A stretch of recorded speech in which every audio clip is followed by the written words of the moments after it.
yang terkait dengan PKI ini, kita tahu bahwa Sumatera Selatan ini limbah terkait dengan sawitnya itu banyak ternyata, dan itu masih bisa dimanfaatkan sebagai pakan ternak.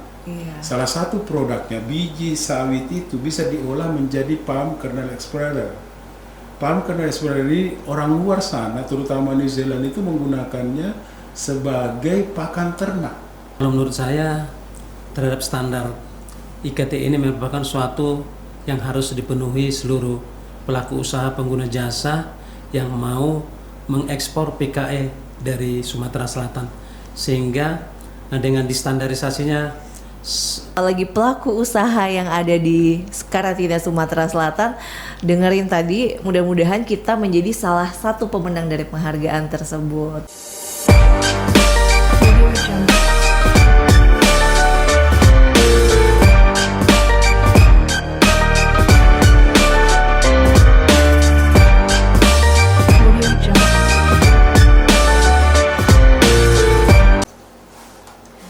Assalamualaikum warahmatullahi wabarakatuh.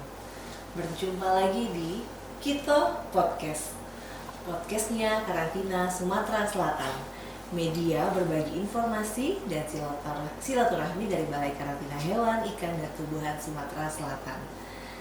Oke pemirsa Kito Podcast, senang sekali pada kesempatan kali ini kita kedatangan bintang tamu. Kalau sebelum-sebelumnya kita sudah sempat menghadirkan ada Kabiro Humas Badan Karantina Indonesia.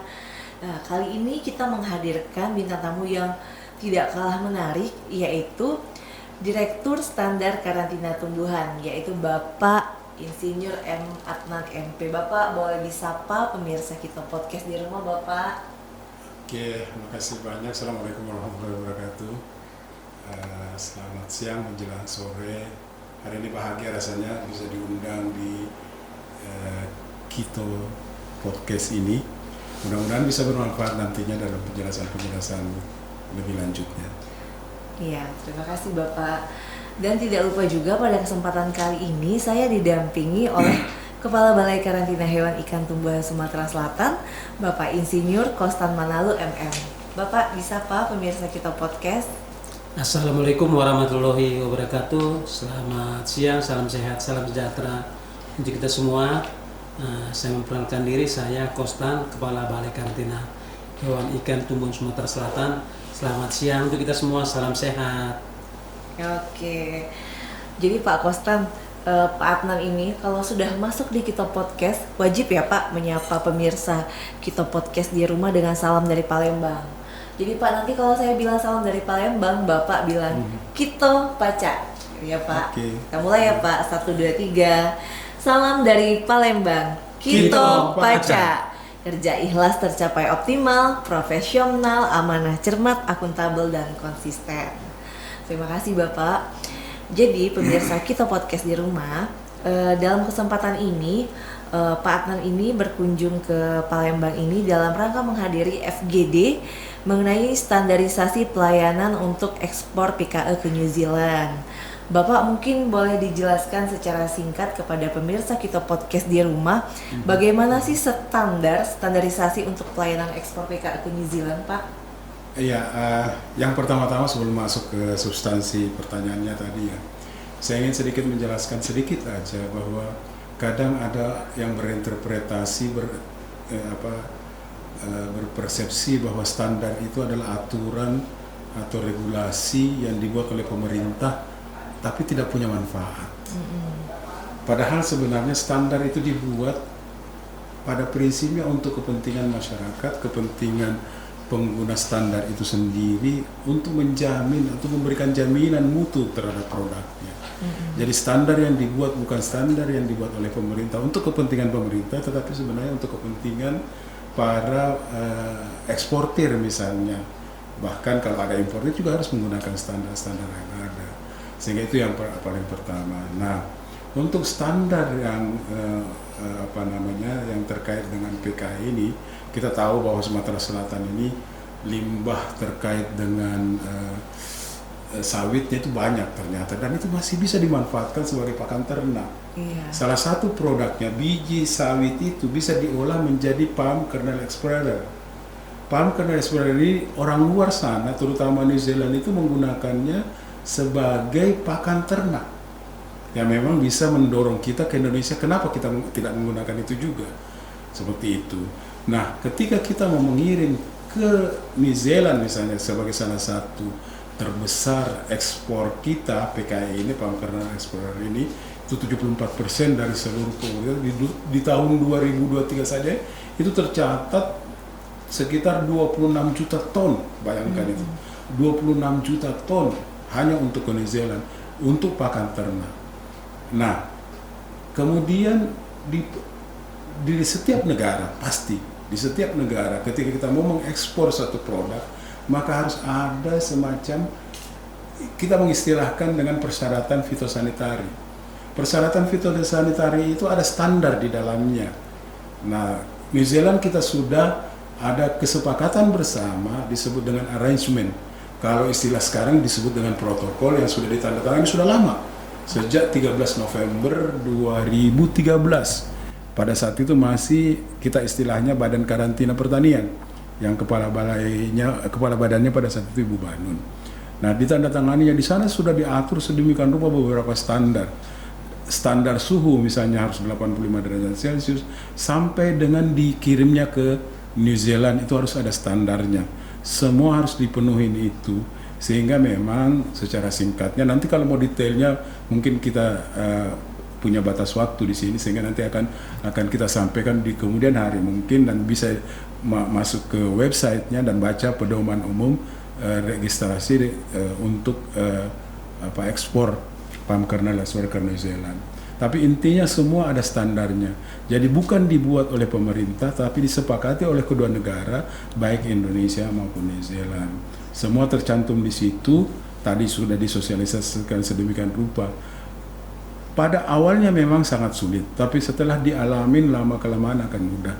Dan kalau kita ikutin semua itu, mutu kita akan terjamin, harga kita akan terjamin, kemudian pasokan dan supply ke New Zealand akan terjamin terus. Mungkin seperti itu ketika kita mengikuti standar. Iya. Jadi pada dasarnya standar itu bukan untuk mempersulit ya Pak ya. Betul. Tetapi bukan. malah justru untuk meningkatkan kualitas maupun kuantitas dari PKE yang akan kita ekspor itu. Bahkan mungkin nanti kalau seandainya kita sudah memenuhi standar, bukan cuma New Zealand aja ya Pak ya, yang akan melirik komoditas PKE kita untuk diekspor. Iya, pasti. Nah, Pak Kostan, ini kan seperti kita ketahui untuk komoditas tumbuhan sendiri di karantina Sumatera Selatan ini, selain karet itu PKE itu menduduki posisi kedua kali ya Pak ya, terbanyak untuk kita ekspor. Mengenai itu sendiri Pak, bagaimana pendapat Bapak terhadap standarisasi ini Pak? Terima kasih Ibu Nopita. Kalau menurut saya terhadap standar IKT ini merupakan suatu yang harus dipenuhi seluruh pelaku usaha pengguna jasa yang mau mengekspor PKE dari Sumatera Selatan, sehingga dengan distandarisasinya baik itu lokasi tempat untuk tempat ekspornya, karena kita Sumatera Selatan merupakan suatu daerah penghasil PKE, boleh kita katakan besar juga dari Sumatera Selatan. Ini merupakan suatu sehingga PKE yang berasal dari Sumatera Selatan benar-benar terjamin kesehatannya. Produk kita nanti dapat diterima di luar negeri, terutama New Zealand ya. Kita harus ada perjanjian persyaratan negara tujuan. Ya, kita harus mengikuti apa persyaratan negara tujuan. Yang pertama mungkin harus ditetapkan sebagai instalasi karantina atau IKT. Barusan kita telah mengikuti FGD fokus grup diskusi ya di antara wilayah Sumatera. Kita undang tadi itu Sumatera Utara, Pekanbaru, Riau, Jambi, Lampung, Bengkulu, sama Bangka Belitung. Dari 7 UPT ini kita juga mengundang pengusaha-pengusaha eksportir daripada PKE yang berasal dari ketujuh UP unit pelaksana teknis Balai Karantina Hewan Ikan Tumbuhan dari 7 UPT di wilayah Sumatera. Ini merupakan suatu hal yang baik yang kita lakukan sehingga pelaku-pelaku usaha dapat memahami, mengetahui pentingnya ditetapkan instalasi karantina, sehingga dengan ditetapkan instalasi karantina seluruh PKE yang kita kirim nanti diterima di negara tujuan tanpa mengalami penolakan. Iya, terima kasih Bapak. Jadi luar biasa sekali Badan Karantina Indonesia ini sangat menginginkan ya Pak, bahwa PKE yang ada di Sumatera Selatan khususnya di Indonesia ini bisa memenuhi standar untuk diekspor ke New Zealand. Bapak Adnan, sekarang saya tanya bagaimana harapan Bapak ke depan dengan adanya standarisasi untuk ekspor PKE ke New Zealand ini sendiri, harapan ke depannya itu seperti apa Pak?